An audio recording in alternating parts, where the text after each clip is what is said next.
दोस्तों, new Jersey institute of technology के माहिरीन ने गुज़श्ता कई बरसों के डेटा से अंदाज़ा लगाया है कि हमारे समंदर गर्म हो रहे हैं और इनसे बनने वाले बादल अब मज़ीद रोशन और चमकदार नहीं रहे, जिनका मकसद ज़मीन पर पहुंचने वाली सूरज की रोशनी को मुनक्किस करना है।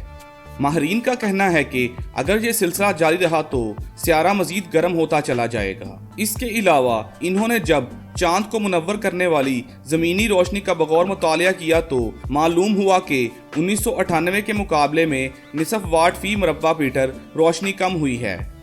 दोस्तों, मजीद जानने से पहले अगर आपने अभी तक हमारा चैनल सब्सक्राइब नहीं किया तो अभी सब्सक्राइब करें और बेल आइकन को प्रेस करें ताकि आने वाली तमाम इंटरेस्टिंग वीडियोस की इत्तला आपको बजरिया नोटिफिकेशन मिल सके।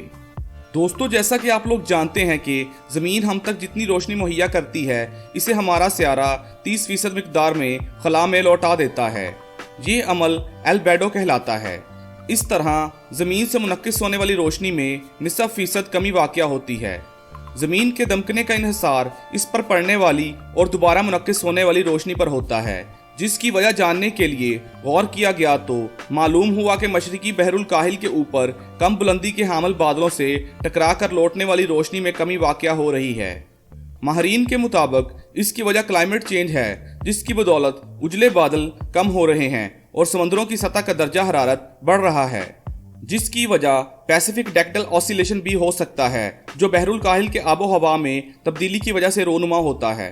कैलिफोर्निया में वाक़या बिग बियर सदगाह से भी 1500 रातों का डाटा लिया गया है और इसका तज्जिया किया गया है कि ना सिर्फ बादल बल्कि ज़मीनी पानी, जंगलात, बर्फ़ और रेगिस्तान वगैरह भी सूरज की रोशनी को मुनक्किस करके ज़मीन को मुनव्वर करते हैं।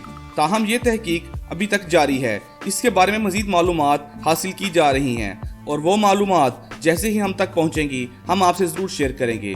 उसके लिए हमारी वीडियो को लाइक करें और चैनल को सब्सक्राइब करें और बेल आइकन को प्रेस करें ताकि आने वाली तमाम इंटरेस्टिंग वीडियोस की इत्तला आपको बजरिया नोटिफिकेशन मिल सके।